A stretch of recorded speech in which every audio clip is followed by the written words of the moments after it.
आजच्या व्लॉगमध्ये स्वागत आहे सर्वांचं। आजचा जो व्लॉग आहे तो शेवटचा पार्ट आहे। बघा, सगळ्यांनी श्रीमंती पूजन बघितलं होतं, त्याच्यानंतर संगीत झाला आणि काल झाला होता छानपैकी लग्नाचा व्लॉग। आणि आजचा जो व्लॉग आहे तो आहे सप्तपदीचा जो व्लॉग आहे तो सगळ्यात शेवटचा। जी विधी असते लग्नातली आमच्या ब्राह्मण समाजातली महाराष्ट्रीयन विधी, त्याच्यानंतर इथे बघा नवरदेव नवरीला छानपैकी इथे धाग्याने सुतवलं जाते। त्याच्यानंतर इथे विधी सुरू होत्या।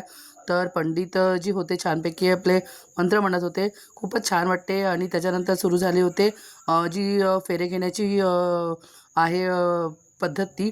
त्याच्यानंतर आधी नवरा मुलगा असतो समोर, मग त्याच्यानंतर नवरी मुलगी असते आणि त्याच्यानंतर भाऊ हातामध्ये लाह्या देतो आणि नवरीला ते अग्नीमध्ये सोडावं लागतात हळूहळू।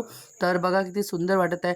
आपल्या चालीरीती यांनीच तर आपल्या भारताला आजपर्यंत जे आहे ते खूप छान समोर आणून ठेवलेलं आहे। त्याच्यानंतर इथे सुरू झाली होती सप्तपदी। त्याच्यानंतर जे सुपारी वगैरे होती त्याची पण सप्तपदी इथे पुन्हा होणार होती। तर इथे बघा ना, जो भाऊ आहे तो नवरदेवाचे कान ओढत आहे की माझ्या बहिणीला सुखी ठेवाल म्हणून। तर कान वगैरे ओढून झाले, मग त्याला छानपैकी गिफ्ट पण मिळालं।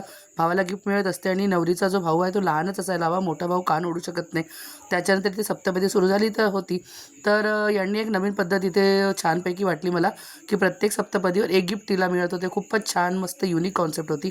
त्याच्यानंतर सुरू झाली होती विहिणीची पंगत। तर इथे पायघड्या घातल्या होत्या, नवरा आणि नवरी मस्तपैकी इथून चालत गेले आणि आपल्या जागेवर जाऊन बसले। त्याच्यानंतर ही बघा विहिणीची पंगत छान सजली होती इथे, खूपच छान वाटत होतं। छान मस्तपैकी ते सगळेजण एन्जॉय करत होते जेवण।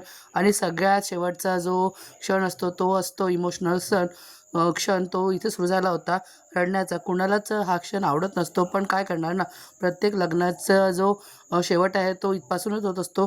किती हसा बोला, पण त्यानंतर हा क्षण तर सगळ्यांच्या आयुष्यात येतच असतो ना, सगळ्या मुलींच्या।